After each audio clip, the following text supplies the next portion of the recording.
Les vraies voix du rugby, la seule émission du rugby 100% du lundi, 100% rugby, pardon, au sommaire, le top 14 de cette reprise qui a vu quelques surprises, notamment la victoire du Racing à Clermont. Comment Patrice Colazo a préparé ce nouveau succès à l'extérieur? Le coach des Racingmen sera avec nous à partir de 20h15, 20h30. L'équipe de France féminine a victorieusement débuté le tournoi des 6 nations.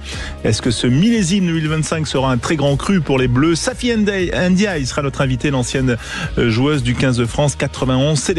Et puis un jeune Toulonnais décédé sur un terrain la semaine dernière. Face à ce drame, quelle réponse peut apporter le rugby et notamment les instances? On en parlera à partir de 20h45. Vous pouvez nous appeler au 0826 300 300 pour réagir et participer. C'est parti pour une heure complètement au bal.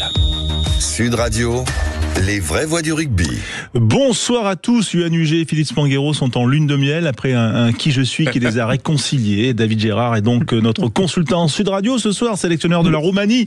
Il est là, fidèle au poste pour commenter, analyser l'actualité. Salut David, on a choisi ce soir un banc 1-0. David Gérard. Ouais, mais j'ai mangé celui qui est avec moi d'habitude, hein. C'est pour ça. Bon, en tout cas, on est très heureux de t'avoir avec nous, David. Tu es là, bien sûr, pour nous éclairer, je dirais, de tous les rugby, parce que le rugby féminin aussi, tu connais bien ce rugby-là. Mais il y a également Quentin qui est là, bien sûr. Toujours. Quentin, bonsoir à tous. Quentin pas de lune de miel pour moi, pas encore. Ah oui, mais parce que tu l'as pas mérité, voilà. Alors que tous les deux, ils sont partis. Ils sont heureux. Jaloux, mais c'est pas grave. Mais peut-être que tu sais, ça va mal se passer et que peut-être tu aurais une chance. Je pourrais peut-être en récupérer un des deux. Allez, les news du jour. Si vous avez manqué les infos de la planète ovale, Quentin est là. Encore des nouvelles d'Antoine Dupont, le capitaine du 15 de France et du Stade Toulousain, a été opéré aujourd'hui à Toulouse, 15 jours après sa blessure contre l'Irlande. Il devrait être absent entre 6 et 9 mois. Le feuilleton Jaminet Stade Toulousain est sur le point de se terminer, en tout cas en ce qui concerne la LNR. Au terme de la médiation entre la LNR et le Stade Toulousain, il a été mis fin aux différends relatifs au règlement du salary cap. C'est une contribution d'un montant de 1,3 million d'euros qui sera donnée par le Stade Toulousain à la LNR. À noter également que le Stade de Toulousain va se doter d'un programme de conformité aux règles d'éthique et d'équité sportive qui lui sont applicables. La situation des entraîneurs semble se clarifier du côté du Stade Français. Hans-Peter Wild, le propriétaire du club, a annoncé qu'il n'avait pas envie de laisser partir Paul Gustard, annoncé sur les tablettes de Leicester, et une prolongation serait même aujourd'hui d'actualité. Laurent Sampéré, dont le nom est sorti dans la presse comme un possible remplaçant, a lui annoncé qu'il se concentre à 100% sur l'équipe de France avec comme objectif le mondial 2027. En ce qui concerne le top 14, deux résultats sont à noter, notamment le succès du Racing 92 à Clermont 23-21 et hier soir la victoire de l'UBB face à Toulouse 32-24 au classement. Toulouse reste leader mais n'a plus qu'un petit point d'avance sur l'UBB. Toulon est 3e avec 3 points de retard sur le leader. En bas du classement, on va retrouver 12e le Racing, 13e l'USAP et dernier Vannes avec 2 points de retard sur l'USAP. Voilà pour toutes les infos, pour ceux qui n'étaient pas avec nous. David, petit tour de table quand même sur ces infos. Qu'est-ce que tu retiens? D'abord, celle qui concerne Antoine Dupont, c'est la plus fraîche du jour, opérée pour la deuxième fois du même genou. Est-ce que, même si tu n'es pas médecin, David, mais enfin tu as déjà vu ce genre de blessure, c'est assez rare quand même les opérations du même genou. Est-ce qu'il va revenir aussi fort? Ouais, c'est rare et c'est assez critique. Pourquoi? Parce que pas grand monde est revenu d'un double ligament croisé du même genou. Maintenant, c'est un garçon qui a des facultés physiques assez hors normes. Et pour moi, il y a tous les voyants qui sont ouverts pour qu'il revienne. On sait qu'il a une densité physique comme il y a peu dans ce monde du rugby. Et je vois pas comment Antoine Dupont pourrait mettre en danger sa carrière. Il va falloir peut-être un peu plus de temps que le premier, parce que là, comme c'est un nouveau greffon, il faut faire très attention. Mais au-delà de ça, pour moi, il va revenir comme une balle et très rapidement. Bon, on lui souhaite en tout cas, ça fait partie des nouvelles du jour. Hier soir, l'UBB l'a emporté face à Toulouse. Tu as vécu ça avec nous sur notre antenne, sur Sud Radio, bien sûr. Victoire de l'UBB, est-ce qu'elle est paradoxalement inquiétante? Non. Alors moi, je la trouve pas inquiétante. Pourquoi? Parce que l'UBB nous a montré son vrai visage sur la première mi-temps. Après, on va dire que la grosse faculté offensive des Bordelais a disparu en deuxième mi-temps. Pourquoi ? Parce qu'ils n'ont plus eu le ballon.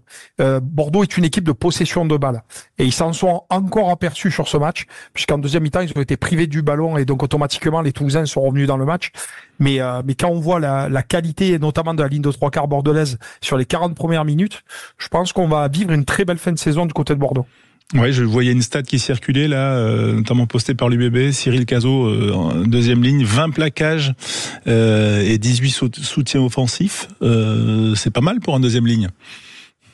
Très bon, Cazot. Très très bon. C'est un garçon qu'on n'a pas encore trop vu dans les radars de l'équipe de France. Il avait fait quelques stages. Tournée 2021 oui, il avait en fait Australie. Une tournée. Ouais.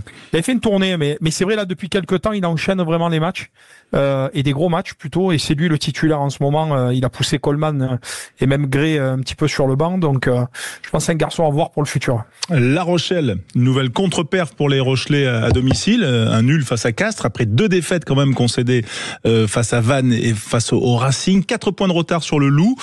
Est-ce que les Rochelais doivent regarder vers le bas et est-ce que cette série négative est inquiétante ? Alors, pas forcément vers le bas, puisque La Rochelle reste La Rochelle, mais oui, c'est inquiétant parce que aujourd'hui, ils ont beau aligner la meilleure équipe possible, ils ont toujours du mal à s'imposer, notamment à domicile, qui est une nouveauté en fait du côté rochelais. Hein. Ils sont restés très très bons à domicile pendant des années. Cette année, ils se sont fait prendre à plusieurs reprises, notamment contre le Racing il n'y a pas si longtemps que ça. Donc aujourd'hui, et Vannes d'ailleurs. Donc ça veut dire que La Rochelle aujourd'hui est en danger, en tout cas pour les places des 6. Pourquoi ? Parce qu'en haut, ça avance très vite. On a vu Lyon qui est revenu, Bayonne qui lâche pas. Ça veut dire que si La Rochelle, avec le potentiel qu'a cette équipe, veut se qualifier dans les 6, qui serait le minimum au vu de leur potentiel, il va falloir cravacher dur sur cette fin de saison. Voilà, mais il y a Castres, il y a le Loup qui sont 5e et 6e, et puis il y a Pau qui est venu s'intercaler. Voilà, Pau avec un peu de chance quand même ce drop de la gagne. C'est aussi ça des saisons. Il y a des dynamiques vers le bas. On parlait des Rochelais, mais il y a aussi quand ça bascule pas mal parce que les Palois ils s'en tirent bien ce week-end. Hein. Ils s'en tirent bien. Ils sont allés chercher vraiment au plus profond d'eux cette victoire. Ce qui est hallucinant, ce top 14 cette année, c'est qu'il n'y a pas si longtemps que ça. Pau jouer les barrages. En 2 journées, ils se retrouvent propulsés au milieu du classement et à talonner le top 6. Donc ça veut dire que voilà, l'équilibre est assez fragile dans ce top 14 et les équipes qui vont enchaîner les bons résultats, comme c'est le cas là des Palois qui sur les 5 derniers matchs ont 4 victoires, automatiquement ils passent de 13e à 7e et aux portes de la 6e place et de la qualif. Voilà. On va bien sûr continuer à parler de top 14 dans un instant avec notamment un gros plan, un focus sur la perf du Racing. Patrice Colazo va être avec nous. Ça va pas te dépayser, David. Voilà. On se connaît très bien. il y a de l'accent toulonnais qui va bien sûr arriver. Mais là, on va parler du Racing, bien sûr, à suivre également. On parlera du rugby féminin vers 20h30. Les vraies voix du rugby continuent sur Sud Radio, la radio du rugby. N'oubliez pas de nous appeler au 0826 300 300. On peut peut-être lancer le jeu parce qu'il y a un jeu, Quentin. Je dis Quentin au pluriel parce qu'il y a Quentin Fredon qui est là. Et c'est vrai que on peut éventuellement fait gagner des places si on appelle le 0826 300 300. Exactement. Alors quelle place on peut gagner ? Des places pour le match de ce week-end entre le Stade Toulousain et la section paloise. Ce sera samedi 29 mars à 14h30. Un match qui sera évidemment à suivre sur Sud Radio. Mais vous pouvez tenter en nous appelant dès maintenant au 0826 300 300 de remporter 2 places pour aller voir le match. On a 6 places en tout, donc 3 x 2. N'hésitez pas à nous appeler dès maintenant au 0826 300 300 pour remporter ces places donc pour Toulouse section paloise. Voilà, mais on fait juste un petit barrage pour Yoann Huget et Philippe Sanguero qui sont en lune de miel, on le rappelle, et qui n'ont pas le droit d'appeler pour les places. Allez, à tout de suite sur Sud Radio 0826 300 300 pour les places du Stade Toulousain de Toulouse. Les vraies voix du rugby, l'émission du lundi pour décrypter, analyser, commenter l'actu rugby du week-end et notamment le gros coup en top 14, celui du Racing qui est allé s'imposer à Clermont 23-21. David Gérard est à mes côtés bien sûr, Quentin Cabanis également, et puis vous au 0826 300 300 parce que notamment, on peut gagner des places pour aller voir le Stade Toulousain face à Pau. Exactement, voilà. Samedi à 14h30, samedi 29. Et donc, les places pour le Stade Toulousain section paloise, c'est au 0826 300 300. Et Patrice Colazo, lui, est au bout du fil, mais il n'appelle pas pour les places, il appelle pour revenir sur ce beau succès. On est très heureux d'accueillir Patrice, le coach du Racing 92. Bonsoir Patrice. Bonsoir François, bonsoir David. Ouais, voilà, je vous présente pas. Ça te fait rire, hein, Patrice. Ouais. Ça me fait rire parce que je sais que ça le fait rire. Ouais, on peut peut-être contextualiser. Voilà, vous connaissez depuis quand David et Patrice? Oh là là, depuis Bègle-Bordeaux. Il avait 20 ans. Voilà. Ouais, c'est ça. Quand Patrice m'a offert son canapé quand je suis arrivé à Bordeaux. Et il m'a accueilli et on a joué donc à Bordeaux. Il m'a hébergé, donc Bordeaux, Toulouse, on a joué ensemble. Et puis le Racing. Et puis le Racing, ouais. D'accord. Mais à Toulon, vous n'avez pas joué ensemble? Non, on s'est croisés. Il est plus jeune. D'accord. Il est beaucoup plus jeune. Ouais. Voilà, il a pas les cheveux blancs que tu as, Patrice. Et j'en ai plus. Ou en tout cas la barbe. Voilà. Mais bon, quand même, t'as vécu un bon samedi, Patrice, avec ce deuxième succès à l'extérieur du Racing. Cette fois-ci à Clermont, il y avait eu La Rochelle. Est-ce que c'était une plus belle performance ou en tout cas plus aboutie que celle qui vous avait mené au succès à De Flandre?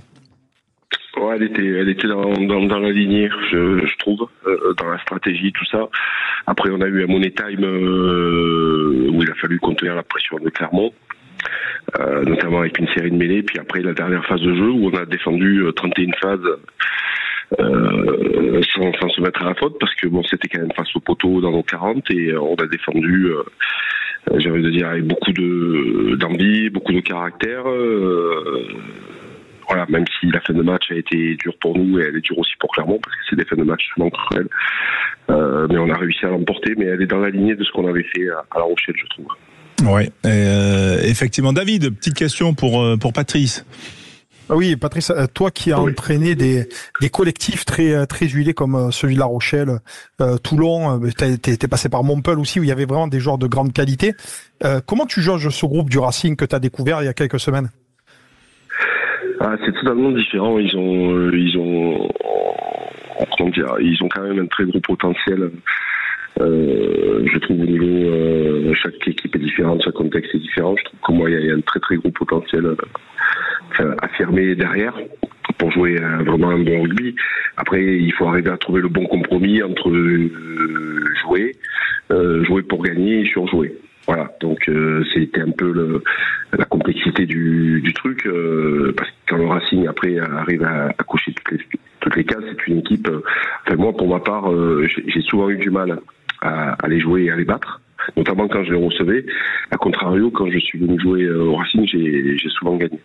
D'accord. Et ça se retrouve cette fragilité à la maison puisque il y a eu 2 défaites depuis ta prise de fonction, une contre Vannes et une contre Pau. Voilà. Est-ce que là tu vas pouvoir y remédier et comment y remédier puisque c'est l'UBB qui vient dimanche soir à l'Arena? C'est pas un cadeau, hein. C'est qu'en top 14 tous les week-ends il y a quelqu'un qui veut venir pour nous battre, surtout dans la situation où on est. Et en haut comme en bas, tout le monde a besoin de points. Donc effectivement, aujourd'hui, on doit retrouver un peu plus de sérénité, plus de caractère quand on joue chez nous à l'Arena. Je crois qu'il faut savoir tirer les avantages de jouer dans de telles conditions. Mais je pense surtout qu'il faut y jouer un rugby qui est approprié. Alors ça sera mon 5e match. Il m'a fallu un peu de temps pour comprendre certaines choses, même si j'ai l'impression que ça fait très longtemps que je suis là. Mais je crois que c'est plus un problème d'équilibre, un problème de justesse, un problème de quel rugby jouer quand on joue à domicile, puisque quand on joue à l'extérieur, on est une des équipes les plus prolifiques. Je crois qu'on est 2e sur le classement à l'extérieur. Et à contrario, on est l'avant-dernier à domicile. Donc je crois qu'il faut rééquilibrer certaines choses. Oui, 3e à l'extérieur, si je m'en fie, 18 points. Voilà, pour être très exact. Est-ce que cette victoire là à Clermont, avec cette stratégie du banc très costaud, il y avait quand même un banc 5 étoiles là à Clermont, tous les internationaux notamment étaient là. Est-ce que c'est ta victoire entre guillemets, c'était ton choix, c'était ta stratégie? Non, c'est le choix du staff. Je crois que l'erreur qu'on avait fait contre Pau, c'est qu'on avait récupéré des internationaux entre 2 matchs du tournoi, mais on n'avait pas su les mettre dans les meilleures conditions, notamment les intégrer. Et c'est quelque chose que j'avais pas mesuré. Je pensais qu'après une perf à La Rochelle, plus en rentrant les internationaux, ça allait le faire, mais sauf que non, en fait, on leur a pas créé les bonnes conditions. Nolan Le Garec avait pas joué depuis longtemps. Gaël revenait de 7 semaines de blessure. Rom Tao n'avaient pas trop de temps de jeu aussi, donc on n'avait pas réussi à les connecter au reste du groupe. Et ça, c'est l'erreur que j'ai faite. Et cette fois-ci, on a pris le temps puisqu'ils sont revenus. On était en stage, ils ont pris le stage en cours de route parce qu'on est revenu mercredi de stage. Avant de préparer Clermont, ils ont fait 3 jours avec nous, puis on a décidé de les intégrer un peu, de lisser un peu sur la semaine et de les intégrer sur le match avec un banc, parce qu'on pensait que cette stratégie-là sur Clermont, dans le Money Time, pouvait nous servir. Et je trouve qu'on les a beaucoup mieux intégrés, on leur a facilité la tâche, contrairement à l'autre fois où on les a mis directement dans le fait accompli, dans une situation qui était complexe. Donc après, c'est un choix qu'on avait décidé avec le staff. Après, le timing de les faire rentrer, il s'est avéré qu'à la 45e, on sentait que Clermont poussait énormément. On savait qu'ils avaient toujours des retours de mi-temps après le discours, je pense, du staff où il était assez performant, et on a décidé d'envoyer tout le monde à ce moment-là, quoi. Ouais, petit mot quand même sur David, sur ce stage au Ferré. Ça, c'est lié à vos années bordelaises, voilà. Mais moi, je t'aurais plus imaginé à Andernos, tu vois. Patrice m'était allé quand même au Ferré, quoi, pour les connaisseurs. Alors j'étais au Ferré. Figure-toi, c'était la deuxième fois que j'y mettais les pieds, parce que moi j'allais souvent à la Teste de l'autre côté avec toutes les équipes que j'entraînais, La Rochelle, Toulon. On allait souvent là-bas, mais là on n'a pas pu y aller. Donc on a eu de la chance parce qu'apparemment pendant un mois il est tombé la mer et les poissons avec, il a plu, et nous on a pris une semaine de soleil à 18 degrés. Donc on a quand même eu de la chance. Donc c'était peut-être prémonitoire avant le match de Clermont. David, avec Patrice Colazo, notre invité dans les vraies voix du rugby. Oui, Patrice, quels sont les axes de progression de ton groupe voilà, t'as fait maintenant 4-5 matchs avec l'équipe. Quels sont tes axes de progression et de développement sur cette fin de saison? Déjà, s'installer dans une constance, essayer d'enchaîner 2 victoires d'affilée. Comme je l'aurais dit, tant qu'on n'enchaînera pas une série de 2 voire 3 victoires, on fera un bon classement. Donc la preuve, on a gagné ce week-end, on est à la même position. On sait que la complexité de recevoir l'UBB aussi, qui est une équipe qui joue pour les 2 premières places, donc c'est un immense défi, mais ça doit passer par au moins 2 victoires, 3 victoires consécutives pour se sortir de là. Après, les axes de progression, c'est surtout essayer de connecter, comme dire, la qualité de l'équipe et les joueurs ensemble. C'est surtout ça qu'on trouve ce rugby équilibré. Je crois pas à la dépossession à outrance, je crois pas à la possession à outrance. Je crois que le Racing a besoin de se réguler, chose qu'on a réussi à faire sur certains matchs à l'extérieur, mais qui par contre, contrairement à la maison, on n'a pas réussi encore à briser, et ça se retourne souvent contre nous. Après, comme je l'aurais dit, la victoire appelle la victoire. On a réussi à gagner ce week-end. Il faut absolument essayer d'enchaîner, même si la tâche va être compliquée. Il faut que ce week-end on ait un bon résultat contre le bébé. Après, il faut que nos avancements soient performants. C'est un des axes aussi de progression, mais c'est surtout lié ce jeu entre avant et 3 quarts, et surtout quel rugby jouer dans certaines zones du terrain. C'est ça le plus... parce que c'est une équipe qui a énormément de talent, qui a confiance en son rugby. Depuis des années, le Racing a toujours produit du rugby voilà, très, très spectaculaire, mais a aussi encaissé beaucoup de points. Donc remettre le curseur sur la défense, ça aussi, c'est la première chose. Et surtout, trouver cette régule par rapport aux zones du terrain où c'est qu'on doit jouer et s'exposer et pas s'exposer, quoi. Oui. Ça. Un calendrier quand même, on rappelle 4 sur cette journée qui reste, 4 réceptions et 3 déplacements, hein. Réception UBB, Stade Français, Bayonne, Montpellier. David, tu mets une pièce sur qui, toi? Plutôt le Racing, Perpignan ou le Stade Français? Patrice est là, c'est tout ce que j'ai à dire. Cadeau, David. Non, pour moi, je vais dire le Racing parce qu'il sait où j'habite. Donc ça va être compliqué, quoi. Non, je peux que dire Racing, du fait déjà que j'ai joué là-bas, que aussi j'ai lié avec Patrice, et puis j'ai vu quand même un changement d'état d'esprit dans cette équipe. Elle avait mal, cette équipe, et depuis 4-5 matchs, elle se remet la tête à l'endroit. Alors quand tu as été malade pendant un moment, ça met du temps, mais je vois bien le Racing remonter et faire quelque chose de bien sur la fin du championnat. Par rapport à à l'opération commando de Montpellier l'an dernier et celle que tu mènes là actuellement avec le Racing, c'est quoi les principales différences que tu peux nous révéler, Patrice? C'est pas le même contexte, c'est pas les mêmes joueurs, c'est pas le même profil d'équipe. Mais c'est plus facile au Racing ou à Montpellier? Non, on peut jamais dire que c'est facile. Il faut s'adapter. Je crois qu'il faut surtout trouver, la manière dont il faut manager les joueurs très vite. Il faut très vite leur donner, les recentrer sur un projet commun. Là, en l'occurrence, il faut sauver le club et l'institution Racing. Et je crois qu'il faut que tout le monde se mette au service du club. Après, on peut pas comparer. Brive est différente de Montpellier. Montpellier est différent du Racing. Chaque contexte est différent. Je crois que c'est à l'entraîneur de s'adapter. Avec Montpellier, on s'était maintenu avec nos qualités. On a dû passer par l'Access. Voilà, au Racing, on se maintiendra avec les qualités du Racing. On ne peut pas faire jouer le Racing différemment. On peut le faire évoluer. On peut remettre le curseur sur certaines choses. Mais aujourd'hui, on n'a pas un problème pour marquer des essais. On a juste un problème de savoir quel rugby jouer. Comme j'ai dit, est-ce que quand on est sous pression, est-ce que c'est de la surpossession ou de la dépossession? Voilà, moi je crois pas à l'excès. Autant ça peut être excessif dans beaucoup de choses, mais pas dans ce contexte-là. Donc moi je pense que voilà, on a beaucoup de cartes en main. Comme je l'aurais dit, j'ai connu à un moment donné à Montpellier, on n'avait plus les cartes en main, on dépendait des autres. Et tant qu'on a des cartes en main, il faut qu'on puisse jouer. Voilà, à notre main. On a réussi à le faire à l'extérieur sur des perfs assez aboutis. Maintenant, il faut qu'on valide à la maison, tout simplement. Il y a quand même un peu la même recette. Tu as lancé des espoirs du Racing à La Rochelle. Je me souviens de troisième ligne là, qui avait fait un gros match. Mayanara, je crois. Voilà. Ouais. Et tu avais fait ça aussi. Tu avais remis quand même ça fait partie des recettes communes. Tu avais remis des joueurs aussi à... il faut recréer une dynamique équipe. Je crois aussi beaucoup à la Dynamique Club. Ce week-end, on a pris le parti d'aligner aucun jeune, de les envoyer jouer en espoir contre Toulouse, parce que le Racing jouait contre Toulouse, ils ont gagné. Il y a la dynamique équipe, mais je crois aussi à la Dynamique Club, c'est-à-dire tous les jeunes qui étaient disponibles, qui étaient avec nous, ils sont descendus en cours de stage pour préparer le match contre le Stade Toulousain et ils ont gagné. Et c'est quelque chose qui a fait du bien à tout le monde, à la formation, parce que le Racing a besoin de gagner aujourd'hui, de regagner dans tout court, quoi. Voilà, le club du Racing a besoin de regagner. Ça a payé ce week-end pour nous. Ça a payé ce week-end pour les espoirs aussi, qui jouent Toulouse, qui était quasiment invaincu, je crois. Pardon.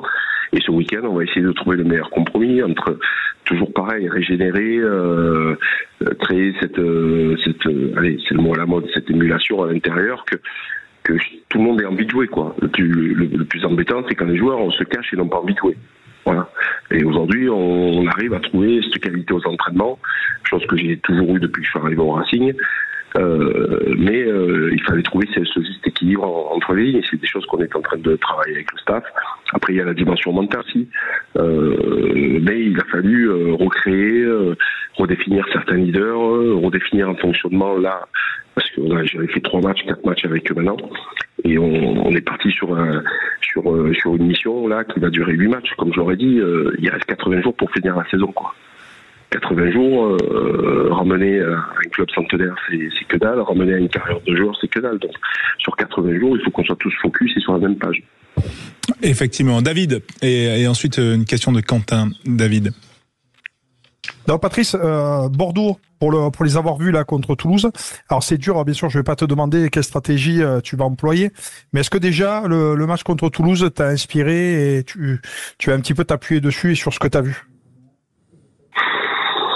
Oui, parce qu'il donne beaucoup d'enseignements, ce match de Toulouse, quand même, du bébé Toulouse. Il montre, le rugby flamboyant et c'est ultra spectaculaire qui est capable de jouer le bébé. Mais on peut le regarder de deux façons, quoi. On peut regarder la première mi-temps, on peut regarder aussi la deuxième. Donc il y a une réaction toulousaine. Qu'est-ce qu'en est la réaction toulousaine? Comment s'est recentré Toulouse pour avoir cette réaction? Comment Toulouse est revenu dans le game en étant presque dans les cordes pour un bonus défensif, voire plus, parce qu'ils ont quand même eu 3 possessions dans la score zone, et si c'est pas Arthur Rottière qui sauve 2 contests, ça aurait pu être compliqué. Donc il faut l'analyser en 2 choses. Il y a la qualité de l'UBB sur la première mi-temps, qui est conforme à ce qu'on connaît d'eux depuis maintenant plusieurs saisons. Il y a la réaction de Toulouse. Donc il y a beaucoup à apprendre, même si Toulouse est venu avec une équipe qui ressemblait plus qui n'était pas une équipe de doublon, plus une équipe de triplon. Je trouvais qu'il y avait beaucoup de jeunes. Je trouve qu'il y a eu quelque chose, il y a des choses à en tirer. Mais attention, l'UBB, c'est aussi qu'ils ont manqué le coche contre Toulouse parce que quand même, qu'on ne gagne pas avec le bonus. Donc on s'attend aussi à une réaction. Donc c'est un match qui va effectivement qui va sentir un peu la poudre, quoi. Voilà. Mais il y a beaucoup à apprendre sur ce match. Je trouve les demi-temps, il y a des enseignements. Les demi-temps. Bon, à suivre en tout cas Quentin Cabanis avec Patrice Colazo. Bonsoir Patrice, alors moi c'est pour continuer justement sur ce match face à l'UBB. Tu parlais du jeu flamboyant, là c'est un match qui va avoir lieu donc à l'Arena, qui va pouvoir pourquoi pas avantager même ce jeu flamboyant. À quel genre de rencontre tu t'attends pour ce week-end? L'idéal c'est qu'ils ne soient pas trop flamboyants, quoi, parce que sinon ça risque de faire cher à la sortie. Donc je crois qu'il faut surtout, comme j'ai dit, qu'on ait un juste équilibre. On sait que dans un rugby euphorique, l'UBB est capable, aussi dans un rugby pragmatique, de gagner les matchs, mais dans un rugby euphorique est capable de les enfiler un peu comme des perles, les essais. Donc on va rester mesuré, on va se préparer, on les a déjà bien analysés. C'est sûr que le danger vient de partout. Ils jouent un rugby assez complet. Maintenant, j'ai envie aussi qu'on se focalise sur nous. Est-ce qu'on est capable de mettre le curseur là où il faut? Je pense que la performance de l'UBB va surtout dépendre de ce que nous, on va proposer en face. Voilà.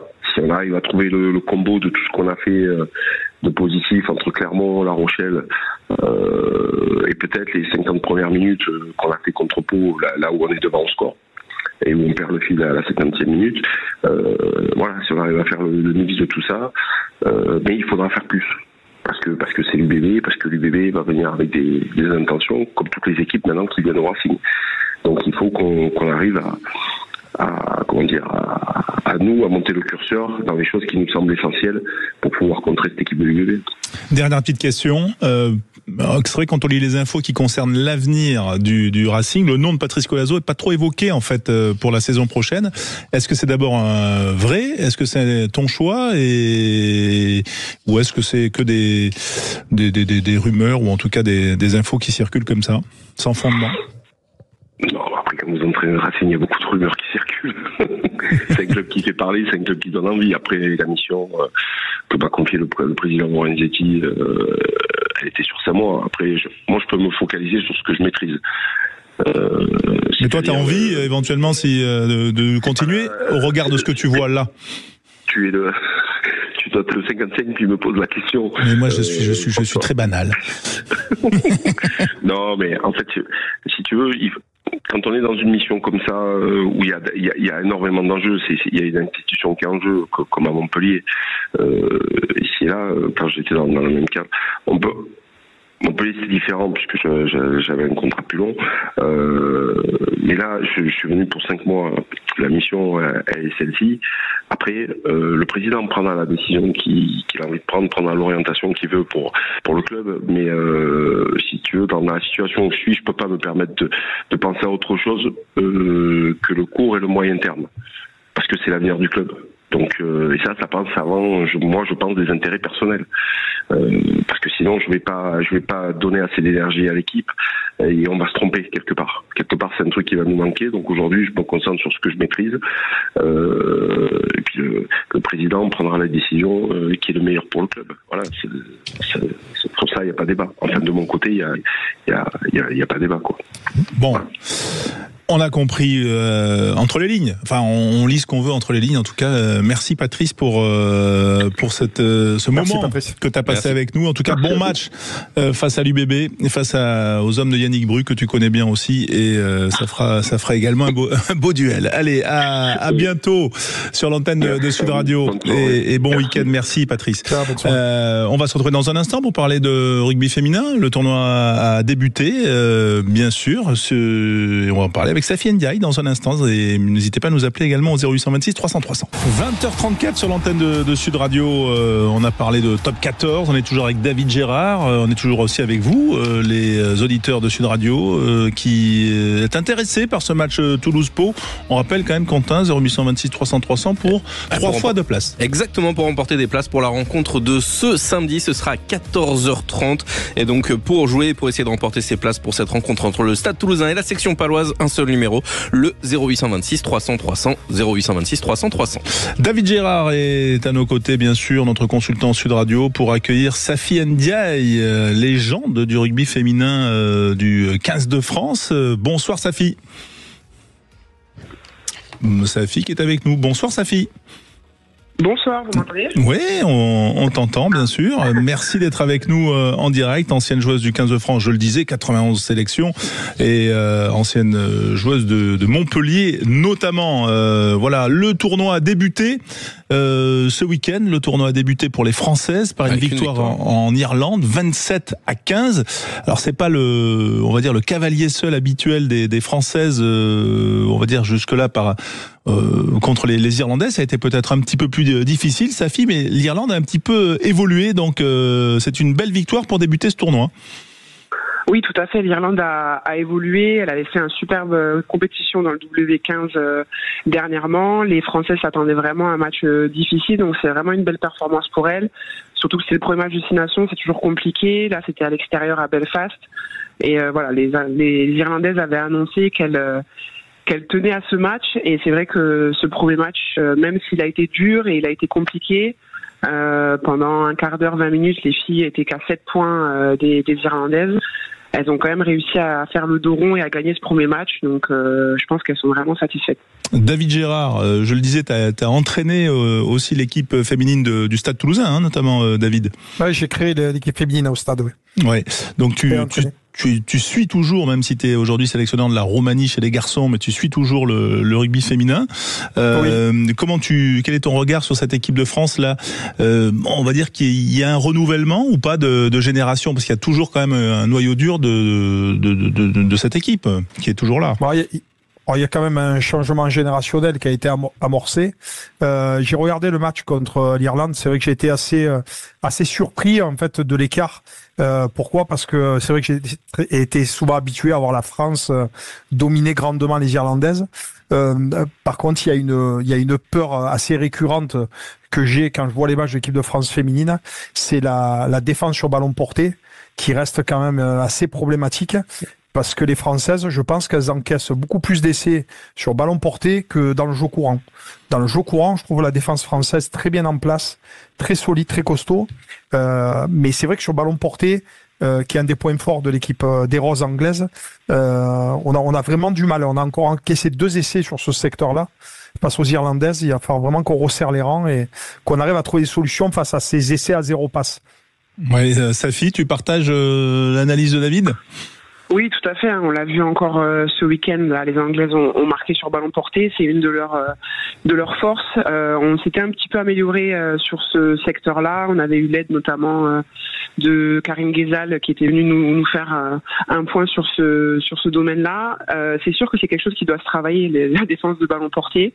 Quand tu es dans une sélection, c'est vrai que tu as peu de temps pour travailler ce type de choses, mais je pense que d'ici le match contre l'Angleterre fin avril, elles auront le temps de se remobiliser là-dessus et elles feront un focus dessus pour contrer ces Anglaises. Après, maintenant, les Anglaises ont leur jeu qui ont évolué aussi et maintenant elles marquent différemment. Elles jouent beaucoup plus debout sur des offloads. Voilà, elles sont dangereuses même ailleurs maintenant. Donc, elles ont un trio arrière avec énormément de qualité physique et technique aussi. Mmh. Donc, j'ai trouvé que la défense de l'équipe de France, c'est vrai que dans la ligne est bonne. On est connecté, on s'est pas fait transverser dans tous les sens. Mais c'est vrai qu'il y a des détails sur cette conquête, sur cette défense en conquête à revoir. Bon, détail à revoir. Est-ce que c'est une année de Coupe du Monde quand même aussi, Safi ? C'est pas rien. C'est, on va dire, c'est sur la globalité qu'il faut voir cette performance. Donc ce tournoi, il est très important. Oui, il est très important. C'est une année Coupe du Monde. C'est pour ça aussi que toutes les nations s'élèvent, ont leur niveau qui s'élève. Et pour le rugby féminin, c'est important. On voit que les Anglaises attendent leur Coupe du Monde chez elles avec impatience, que tout a été mis en place, que ce soit à la fédération ou même au niveau de leur championnat, pour faire une très très belle fête du rugby féminin. Mais voilà, ça va être un tournoi destination important pour les filles aussi, parce qu'on sait qu'il y a de la concurrence à certains postes et les filles ont peut-être aussi une certaine pression à être sur la feuille de match et à pouvoir être qualifiées après pour être dans le groupe de la Coupe du Monde. Mais ouais, ce tournoi est très important. Il faut que les filles elles puissent se lâcher là maintenant sur ce deuxième match. Et le deuxième match est en France. à La Rochelle, en plus dans une ville très rugby. Je sais que le public va les encourager. L'Écosse est une belle équipe aussi, donc qui a gagné ce week-end contre le Pays de Galles. Donc ouais, c'est une année très importante pour les joueuses. Voilà, c'est à 14h samedi, France-Écosse donc à La Rochelle. Ensuite, il y aura une autre réception, ça sera le 12 avril, le Pays de Galles, et puis le dernier match. Il y aura eu le déplacement en Italie le 19 avril, et ensuite le 26 avril, ce sera à Twickenham pour terminer ce tournoi. Et David, pour conclure, est-ce qu'elles ont une chance ou pas, selon toi? Parce que c'est vrai que les Anglaises, c'est quand même c'est un rouleau compresseur. Je crois que c'est un enchaînement de victoires assez impressionnante. Après, ça reste du rugby, hein. Et sur les matchs face à l'Angleterre, il y a toujours eu des moments où on s'est mis à espérer. Il faut juste coller très, très fort. On sait que c'est une équipe, c'est des pros, hein. C'est des pros. Elles sont ensemble maintenant depuis un moment. Leur championnat est professionnel. Et quand je dis professionnel, c'est très professionnel. Ils ont un coup d'avance sur nous, le championnat français. Mais oui, parce qu'on a des qualités. Oui, si on règle cet aspect conquête qui va être super important, et surtout se lâcher. De toute façon, il y aura quoi à perdre à jouer les Anglais chez elles? Pas grand-chose. On a du mal à y jouer depuis un petit moment, donc bien sûr qu'il y aura tout à tenter et tout à faire, mais les Françaises ont vraiment des qualités et des belles qualités, donc oui, j'y crois. Safi, toi aussi? Bien sûr, moi j'y crois. Je suis première supportrice des Bleus. À chaque fois, on échoue de peu de points, mais voilà, des fois on marque pas sur des temps forts. On prend des essais pour des fautes bêtes, et contre les Anglaises, c'est imparable. Donc c'est vrai que encore l'année dernière, ça s'est joué à peu. L'année d'avant, pareil, à Twickenham, ça s'est joué à peu. Mais on peut pas ne jouer qu'une mi-temps contre les Anglaises. Et souvent, c'est ce qui se passe, c'est qu'on a un moment, un trou, et pendant 20 minutes, on prend des points facilement. Et contre l'Angleterre, ça c'est quelque chose qui est non négociable. Donc j'ai espoir. Moi, je serai à Twickenham pour les encourager en tout cas. Et on ne sait pas. Le rugby, c'est qu'un jeu. Donc sur un terrain, quand le coup de sifflet commence, tout le monde est à égalité au début. Hein. Donc moi, je les encourage. Il faut pas se dire que c'est impossible. D'accord, ce n'est pas impossible. Quentin. Dernière question, elle reste sur 30 victoires consécutives, les Anglaises. Si jamais la France venait à s'imposer, à quel point ce sera un exploit, Safi? Ah oui, effectivement, surtout à Twickenham. On sait que il y a 2 ans, il y avait 60 000 personnes dans le stade. Donc je pense qu'elles l'auront très amère, surtout une année Coupe du Monde. Ça sera encore plus un exploit, une année Coupe du Monde en Angleterre. Ouais. Là, ça serait comme la victoire des Bleus à Twickenham il y a pas très longtemps. Je pense qu'ils s'en souviendront longtemps. Bon, on le souhaite en tout cas, mais ça passe quand même d'abord par aussi cette réception de l'Écosse ce week-end. Merci Safi Ndiaye d'avoir été avec nous en direct sur Sud Radio. Toujours un plaisir de t'avoir avec nous. 91 sélections, on le disait, avec le 15 de France féminin. On jouait, Quentin, et déjà des gagnants. Et déjà une gagnante, et on va c'est un hasard, François, dans le Gers. On va retrouver Christine de Marsolan. Bonsoir Christine. Bonsoir. Bonsoir Christine, vous êtes du Gers, vous avez déjà plein de qualités. Oui, je sais pas. Non, je pense pas quand même. Si. C'est important. Donc, Quentin, 2 places pour Toulouse-Pau, c'est ça? Exactement. Des Gersois, il y en aura sur la pelouse, et il y aura du coup en tribune également avec vous, Christine, qui a remporté 2 places pour assister à cette rencontre entre le Stade Toulousain et la section paloise. Ce sera samedi à 14h30, Christine. Ok, merci beaucoup, vraiment merci. Bon, fan du Stade Toulousain, bien sûr? Oui. Bon, supportrice, donc vous irez au stade pour la réception de Pau qui brigue quand même une place dans le top 6, donc ça sera un match intéressant avec sans doute la rentrée des internationaux côté toulousain. Merci Christine d'avoir été avec nous. Vous êtes où dans le Gers exactement? À Marsolan, à côté de Lectoure. Ah très bien, il y a les melons à Lectoure, voilà, c'est magnifique. Ouais. C'est super. C'est ça. Voilà, très bien. Il fait beau dans le Gers en ce moment? Oui, il fait beau. Pour le moment, il fait beau. Oui, oui. Ah. Ouais. Il fait toujours beau. Magnifique, magnifique. Merci en tout cas, Christine, d'avoir été avec nous en direct sur Sud Radio. Et Christine, si jamais dans le stade vous voyez un grand gaillard beau gosse en tribune de presse, ce sera David Gérard. Oui, je commente le match samedi. Voilà.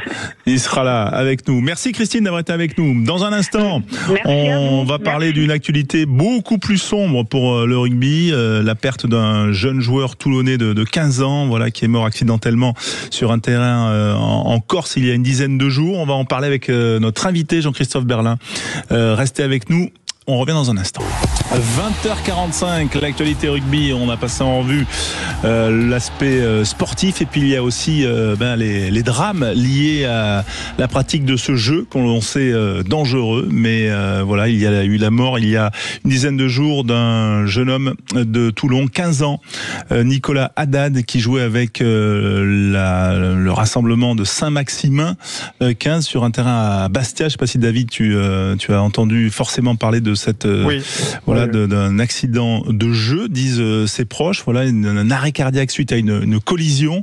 Voilà, c'est toujours assez dramatique de voir ce genre d'épisode. Malheureusement, ça arrive, on va dire, trop souvent, on peut dire, David. Oui, il y a eu malheureusement plusieurs accidents à déplorer sur ces dernières années. Il y a eu le jeune qui sur un plaquage cathédrale s'était brisé la colonne vertébrale. On a ce jeune aussi troisième ligne du Stade Français, Nicolas Chauvin. Troisième ligne. Ouais, Nicolas Chauvin qui était aussi décédé. C'est vrai que ça commence à faire beaucoup. On est un sport de combat. On est un sport. On peut pas dire dangereux, c'est un sport de contact tout simplement. Et malheureusement, des accidents comme ça arrivent. Alors, j'imagine même pas la peine de la famille. J'ai ma petite fille, moi, qui a 11 ans et qui fait du rugby. Et c'est la première chose que j'ai pensé quand j'ai appris la nouvelle pour le jeune Haddad. Donc, pas forcément évident quand on aime le rugby. Ouais, effectivement. Pour en parler, donc Jean-Christophe Berlin, je suis très heureux de vous accueillir ce soir dans les vraies voix du rugby. Pas facile de parler de ce sujet. Vous êtes l'auteur avec Philippe Chauvin, le papa de Nicolas, d'un livre sur justement ce cas, qui s'appelle Mourir fait partie du jeu. Oui. Je vous remercie de me donner la parole. Bon, je reviens sur ce que j'ai entendu là. Il faut pas dire que le rugby n'est pas dangereux. C'est forcément dangereux. Il suffit de regarder un match n'importe lequel. Vous verrez qu'il y a des collisions multiples, plus de 100 collisions par match.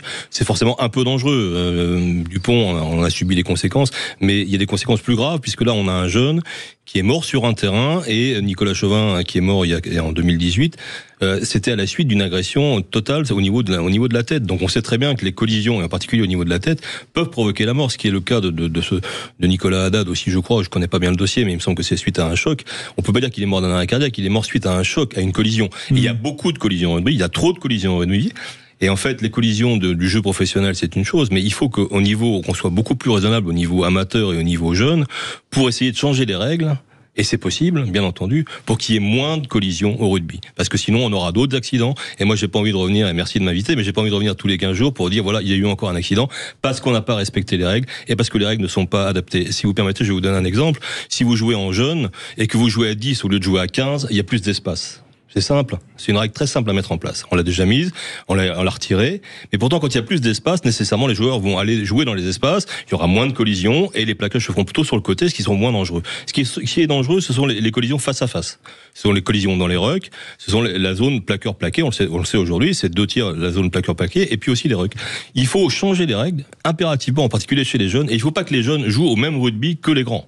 Ça, on est complètement d'accord. David, réaction sur les propos de Jean-Christophe Bertin, qui est kiné dans le civil. David. Oui, alors je vais reprendre les propos. C'est vrai que le rugby, oui, sport dangereux, mais sport de contact, donc tout sport de contact amène danger. Je sais qu'il y a une régulation qui a été faite chez les jeunes, c'est le passage en force. Donc je sais qu'aujourd'hui les jeunes qui ont un jeu très direct sont de suite sanctionnés par la règle, mais aujourd'hui, si jamais on change la réglementation et qu'on repasse, par exemple, tous nos jeunes à 10, on sait très bien la complexité pour leur futur de jouer à 15, puisque 15 reste le sport roi. Alors peut-être avoir un sas un peu plus large de rugby 7 et de rugby à 10 qui permettrait, oui, le développement du joueur et du duel, plus de duels que de contact. Après, je sais qu'il y a des règles qui ont été mises en place, donc le passage en force, les plaquages à 2 sont interdits au niveau amateur, les plaquages au haut sont interdits, mais je vais dire un mot, c'est malheureusement aujourd'hui, on n'est pas à l'abri. On n'est pas à l'abri d'un moment donné, je peux pas dire une erreur, parce que c'est pas une erreur, mais de ce genre d'accident. Ouais, tout à fait. Avec quand même une évolution, quand même, de mémoire. Il me semble quand même que l'accident de Nicolas Chauvin a mené quand même une réflexion assez élevée sur, notamment la zone de plaquage. Ce que disait David là sur l'interdiction du plaquage à 2 au niveau amateur. Il y a eu des choses qui ont évolué, pas assez selon vous, j'imagine. Oui, c'est-à-dire qu'en fait, bien sûr, il y a eu des évolutions. Bien sûr, il y a eu une prise de conscience assez importante, surtout au moment de l'accident de Nicolas Chauvin, parce que le père, Philippe Chauvin, s'est beaucoup engagé pour essayer de faire changer les choses. Ceci étant, aujourd'hui, on se rend compte, il y a un nouvel accident, il y en a régulièrement. En 2018, il y a eu 6 morts quand même, il faut pas l'oublier, c'est bien, c'est nombreux, c'est beaucoup. Dire que c'est pas dangereux, c'est pas vrai. On est en train actuellement on veut un petit peu mettre le couvercle sur la marmite, on est en train de leurrer un petit peu les gens, on est en train de leur dire, non, le rugby c'est pas dangereux. Le médecin du Var a dit le lendemain de l'accident mortel du gamin que le rugby c'était pas dangereux. On peut pas dire ça, le rugby ça reste dangereux, surtout dans l'application qu'il a aujourd'hui. Donc j'ai donné un exemple, c'est simple sur les règles, mais il y a d'autres exemples. Et c'est pas à moi de le faire, moi je suis juste un lanceur d'alerte. J'ai juste constaté au Stade Français qu'on avait 3% de commotion cérébrale en 2018. Aujourd'hui, on a toujours 3% de commotion cérébrale. Ça correspond à 5000 commotions cérébrales chaque week-end sur les terrains en France. C'est considérable. On est allé voir le ministère des Sports, on est allé voir le ministère de la Santé. Ils nous ont tous renvoyés vers la Fédération de rugby, qui malheureusement, à mon avis, n'est pas assez courageuse par rapport à ça et ne prend pas les choses en main. Florian Grill, que je connais bien, n'a pas de courage par rapport à ça. Il faut se rendre compte que actuellement les enfants, et demain, un enfant peut encore mourir, et c'est pas admissible. Qui peut admettre ça? C'est pas possible. C'est pas possible. Est-ce que le risque zéro, entre guillemets, on fait pas de la statistique, mais c'est vrai que est-ce que le risque zéro existe? On sait que tous les sports ont aussi quand même une part de risque. Je dis ça, j'ai des enfants qui pratiquent, ou en tout cas des très proches, et donc je suis fortement sensibilisé, comme le disait David. Mais c'est vrai que l'équitation est aussi un danger, le ski est aussi un danger. Enfin, je veux dire, la pratique sportive, elle génère forcément un danger. Après, ce que je trouve intéressant dans le point que vous soulevez, c'est effectivement le fait d'adapter la règle et peut-être les conditions de jeu pour favoriser d'autres automatismes. Alors, sur la dangerosité du sport, il faut comparer des choses comparables. En sport collectif, on est le seul sport dangereux, d'accord ? Dangereux, mortel. Vous comparez l'équitation, mais c'est pas comparable. Quand on met quelqu'un à cheval, on sait qu'il peut tomber et mourir. À un vélo aussi, à la boxe aussi. Mais est-ce que les parents qui mettent actuellement leurs enfants au rugby savent que l'enfant peut mourir ? C'est bien la question qu'on a posée dans notre livre. Est-ce que vous savez que mourir fait partie du jeu ? Je suis pas sûr. Et si aujourd'hui vous avez 9 millions de spectateurs pour regarder le rugby et qu'en même temps vous avez de moins en moins de jeunes qui s'inscrivent, c'est qu'on a un problème dans le rugby. Et il faut le dire, moi je le dis, il y a un problème dans le rugby, il y a de moins en moins de jeunes qui s'inscrivent parce qu'ils sont pas idiots. On les prend un peu pour les idiots, mais ils sont pas idiots. Et ils voient bien que le rugby c'est dangereux, c'est véritablement dangereux. Mais je vais arrêter là-dessus. Je pense que là-dessus tout le monde peut avoir son avis.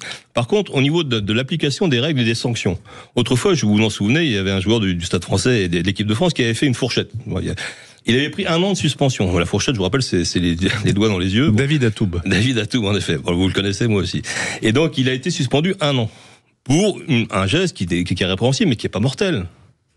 Aujourd'hui, un joueur qui tue un autre joueur, qu'est-ce qu'il va prendre ? Il va prendre 3 semaines. Est-ce que c'est admissible ? Est-ce que si on mettait 1 an de suspension sur un contact à la tête volontaire, est-ce qu'on n'aurait pas un début de solution ? Moi, je suis pas là pour donner des solutions. Je dis juste qu'il y a des pistes et qu'il faut surtout en fait faire une étude épidémiologique sérieuse sur les accidents et les collisions, parce que tout vient des collisions et des commotions cérébrales. Et on doit au docteur Sherman, au docteur Savini, les médecins du Stade Français, d'avoir fait le protocole commotion. Pourquoi ? Parce qu'il y a beaucoup de commotions. Et chez les jeunes, on les voit pas tous. Parce qu'évidemment, il n'y a pas de médecin sur le bord du terrain. Il y a juste des kinés de temps en temps et pas toujours. Donc il y a beaucoup. J'ai entendu aujourd'hui Moscato qui dit qu'il n'y a pas de commotion cérébrale en minime. C'est totalement faux. Il y a énormément, je me suis occupé des minimes du Stade Français pendant 10 ans. Il y a énormément de commotions cérébrales et des jeunes qu'on arrête à 13 ans du rugby parce qu'ils ont fait plusieurs commotions cérébrales. Or, une commotion cérébrale sur un jeune qui a un cerveau en développement de 13-14 ans, on ne sait pas ce que ça donne plus tard. Aujourd'hui, en Angleterre, vous avez une centaine de joueurs qui se sont ligués pour dire on a été floués dans le rugby, puisqu'en fait, aujourd'hui, on a des dépressions, on a des problèmes nerveux au niveau du cerveau. Est-ce que vous pensez que ça va pas arriver en France? Ça va évidemment arriver en France. Moi, je suis juste là pour lancer une alerte. Moi, ce qui m'intéresse, c'est les jeunes. Que les pros, finissent mal, c'est peut-être malheureusement leur dû. Mais par contre, au niveau des jeunes, je trouve ça totalement inadmissible. David, sur ce point-là, en tout cas, quel est ton point de vue ou ta réaction au propos de Jean-Christophe Berlin? Non, moi, je suis d'accord, c'est que la commotion cérébrale, elle est partout, à tout âge. Aujourd'hui, c'est pas qu'en senior. En senior, c'est beaucoup plus violent. Donc, c'est des garçons beaucoup plus grands, lourds, athlétiques. Donc, plus violents. Donc, les KO sont plus violents. Mais non, j'ai déjà vu des jeunes avoir des mini KO, des mini commotions. Donc, oui. Moi, où je suis complètement d'accord, c'est sur le fait de dire notre sport est un sport qui est un sport de combat, donc qui peut s'avérer dangereux sur certains cas de figure. Bien sûr que tout est fait pour l'éviter, mais le risque zéro, il n'existe pas. Il n'existera jamais en tout cas. À moins qu'un jour on arrête le rugby à 15 et qu'on ne fasse plus de mêlée, on ne fasse plus de ruck, on ne fasse plus de plaquage et qu'on fasse que du rugby à toucher ou même pas du 7 parce que même le 7 peut être dangereux. Voilà, c'est ça qui est malheureux, c'est qu'on a un sport qui est fabuleux et malheureusement ce genre d'accident arrive et ça noircit un peu le tableau et moi je suis même si je suis un ancien pro, je suis complètement ok de voir des gens comme des kinés se soulever et dire attention, notre sport est dangereux parce qu'il se passe ce genre de choses. Je pense qu'il faut éveiller tout le monde sur ça et les parents en premier lieu et après des enfants qui sont passionnés, ils joueront au rugby parce qu'ils aiment ça. Oui. La technique du plaquage, je sais que World Rugby dit notamment que les commotions, il y a beaucoup de commotions qui sont liées à des plaquages qui sont faits en bas, parce qu'il y avait la question d'abaisser la ligne de plaquage. Est-ce que ça s'est avéré et est-ce que vous partagez, Jean-Christophe? Là, c'est quand même affaire de technicien, mais j'ai joué au rugby aussi. Effectivement, il y a un tiers pour le plaqueur, un tiers pour plaquer et le reste pour les rucks en fait. Donc effectivement, et là en l'occurrence pour le cas de Nicolas Haddad, je crois qu'il était plaqueur, donc et qu'il a pris un coup dans la tête. Et après un genou. Et donc si vous voulez, effectivement, le plaqueur est aussi en danger. Effectivement, moi j'ai pas la solution. Je dis simplement qu'il faut trouver des solutions. Je suis pas suffisamment technicien. Je dis simplement que les dirigeants du rugby français et de World Rugby n'ont pas pris les choses en main. C'est-à-dire qu'ils ont actuellement plutôt envie de taire les choses et de faire taire les choses et de dire non, c'est pas dangereux. C'est le couvercle que vous voulez soulever. Et vraiment, moi, c'est le couvercle qui me gêne et qui gêne tout le monde parce qu'en fait, on prend les gens pour des idiots. Il faut qu'il y ait une commission de sécurité des joueurs. Et en particulier des jeunes joueurs. Je pense que les joueurs professionnels sont plus protégés par la Ligue et par leurs syndicats, etc. Mais les jeunes joueurs, ils sont pas du tout protégés. Il n'y a jamais, par exemple, une ambulance au bord d'un terrain chez les jeunes. Oui. Je connais pas l'histoire de Nicolas Haddad, mais je connais très bien l'histoire des... Visiblement, il y a eu une défaillance. Mais je connais très bien surtout celle de Nicolas Chaumin, et on la raconte dans le livre. Il y a eu 40 minutes avant que les secours arrivent dans un match d'espoir. On n'est pas avec des minimes. Toutes ces choses-là pourraient être changées et nous on a demandé à beaucoup de gens. Alors actuellement on est à l'Assemblée nationale, on est allé au Sénat, on essaie de remuer un peu les choses parce que les dirigeants actuels n'ont pas envie d'en parler et surtout ils veulent ne pas en parler et dire tout va bien parce qu'effectivement ils perdent des licenciés tout le temps et ça c'est gênant. Moi j'aime le rugby, Vous savez, mes enfants ont joué au rugby, j'ai joué au rugby, mes enfants ont joué au rugby et j'aimerais bien que mes petits enfants jouent au rugby. Or actuellement je les mettrais pas. D'accord, parce que justement tout n'est pas mis en œuvre pour organiser les bonnes conditions de la pratique. Pardonnez-moi, mais il n'y a pas cette volonté réelle de changer les choses. Voilà, c'est dit en tout cas et on était heureux de vous avoir avec nous Jean-Christophe Berlin pour ce sujet qui est un sujet grave et que l'on réabordera bien sûr dans les vraies voix du rugby. David Gérard, merci Jean-Christophe. Merci à vous. David Gérard, merci d'avoir été avec nous depuis, t'es où, à Bucarest là ou à Toulouse? Avec plaisir. T'es à Bucarest. Je suis à Bucarest et je rentre à Toulouse vendredi. Bon, tu seras le bienvenu en tout cas pour commenter ce match Toulouse-Pau que nos auditeurs ont gagné. Voilà, ils étaient 6 à avoir gagné aujourd'hui. Marc et Bruno, marqué Bruno leur place comme Christine. Eh ben super, voilà. Merci aux deux Quentin, Quentin Cabanis, Quentin Fredon. Merci à Clément Combe, bien sûr. À suivre Jacques Pessy, les clés d'une vie avec Pierre Rosenberg qui est son invité. Bonne soirée sur Sud Radio.